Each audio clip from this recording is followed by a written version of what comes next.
professionals, this is Utkarsh Rai and today I am going to talk about boss succession plan, how to get your name on the top. In August 2013, Steve Ballmer, CEO of Microsoft, abruptly resigned, triggering a massive search for his successor. This search became the case studies of do's and don'ts in succession planning, as it appeared they did not have a proper succession plan. Succession planning is a strategy to identify and develop leaders not only for top posts but for all major roles. It helps businesses prepare for all contingencies. Peter Drucker said, "There is no success without successor." Over the years, companies have started taking succession planning quite seriously. Coming back to Microsoft's story, Microsoft board first focused on finding external candidates. They nailed down few but without any success. As a plan B, they started looking for internal candidates and found Satya Nadella 6 months after Steve Ballmer's resignation. As per 2009 report, external candidates fill 60% of positions of all levels. Why not internal candidates? Reasons could be many. It could be that internal candidates' strengths and weaknesses are well known and they focus more on weaknesses. It is also that over the years, there is some perception formed about the internal candidate which became an obstacle. External candidates have a lot of advantages. They come with a clean slate without any baggage. However, external candidates are also failing in new roles, forcing companies to look for internal candidates, identify them and groom them. So are you the internal candidate for your boss successor? Watch my video until the end, where I am going to talk about 5 steps which you have to take to come in the succession planning of your manager and also of your manager's peers. And if you have not already liked and subscribed to my channel, then please do it. Before I share 5 steps, let me share 5 facts about succession planning.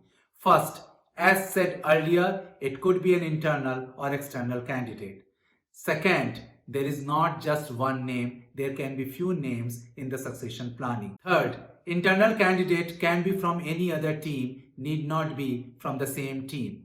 Fourth, this list is reviewed every year and the name can change depending upon the performance of the person. And fifth, they keep the list confidential so that not to raise any hope. First step, know the scope of your manager's responsibilities. You should self-assess what function you can do with minimum support and where you need a big ramp up. Identify 1 or 2 such functions and try to narrow the gap. Say for example, you have not attended any key customer meeting. You can ask your manager that you can sit as an observer and try to learn from that. No one expects that you will be having all the skills of your manager. They would like to see you have a potential and a hunger to do that role. Second, know your peers well. How much do you know about your peers and their team members? If you want to be in your manager's shoes, you are going to manage that team too. Help your peers as and when required and interact with them well.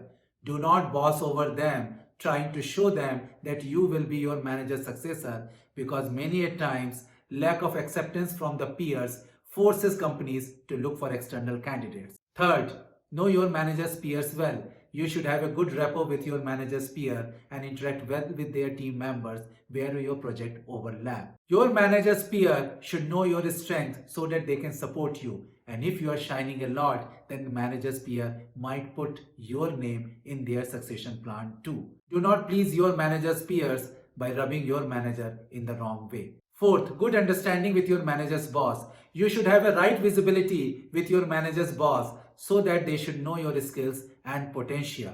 You should volunteer to fill in for your manager during their absence. You should also volunteer to coordinate with your peers to provide any answer manager's boss is looking during manager's absence. And manager's boss should be at ease in interacting with you during your manager's absence. And fifth, take development plans seriously. Sign up for course, coaching and mentoring when offered, and even ask for one. Self-development plan should be self-driven. So now let's look into the signals that you are being groomed. First, you have been given signing authority in the absence of your manager. Second, your manager's boss asked you to attend meeting, lead meeting or make presentation in the absence of your manager. Third, your manager is asking you to help them in managing your peers' team. And fourth, your development plan is loaded with a lot of soft skill development and less of domain skills development.